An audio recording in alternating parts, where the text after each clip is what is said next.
From the Newstalk ZB newsroom, this is Newsfix. In this update, 3 patients have been airlifted to hospital, 2 in critical condition, after a boat capsized in Port Waikato this morning. Emily Ansell reports. Police say they received reports of a boat overturned north of Sunset Beach around 7:15 this morning. St John says it was notified of a water-related incident at Lake Puketi a short time later.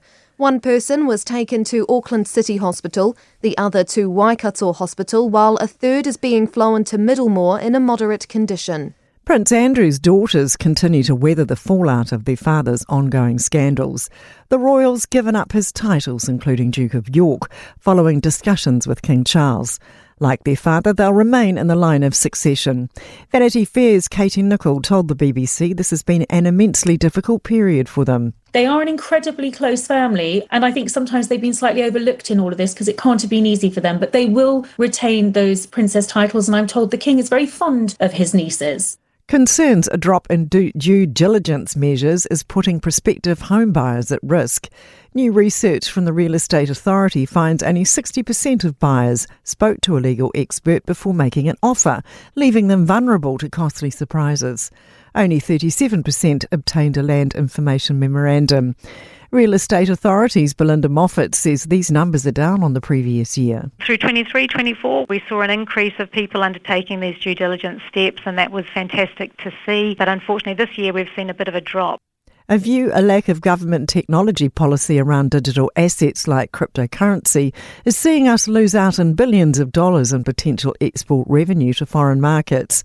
Blockchain NZ says most of New Zealand's $9 billion in annual digital assets trading happens on offshore platforms. Executive Director Trevor Tofa says the government's done very little in this space, so even signalling it's interested would be a positive difference. That's news. In sport, frustration for Liam Lawson after qualifying at the latest Formula One event in Texas. The Kiwi will start from 15th for tomorrow's sprint race after having his qualifying lap voided for going too wide around a corner. Lawson was forced wider due to another car being on his inside and was incensed in the aftermath. What the was that? And we also got track limits at turn 19. Oh, maybe where the car was sitting in the middle of the road. The Silver Ferns are determined not to let a fourth quarter lapse snowball following their heavy Constellation Cup defeat to Australia in Melbourne. New Zealand were beaten by 17 goals, magnified by a sloppy final period, where they lost the quarter 24-11. McCausland Jury says they know 3 good quarters doesn't count for much if they fall away like they did. That's sport. I'm Sandy Hodge.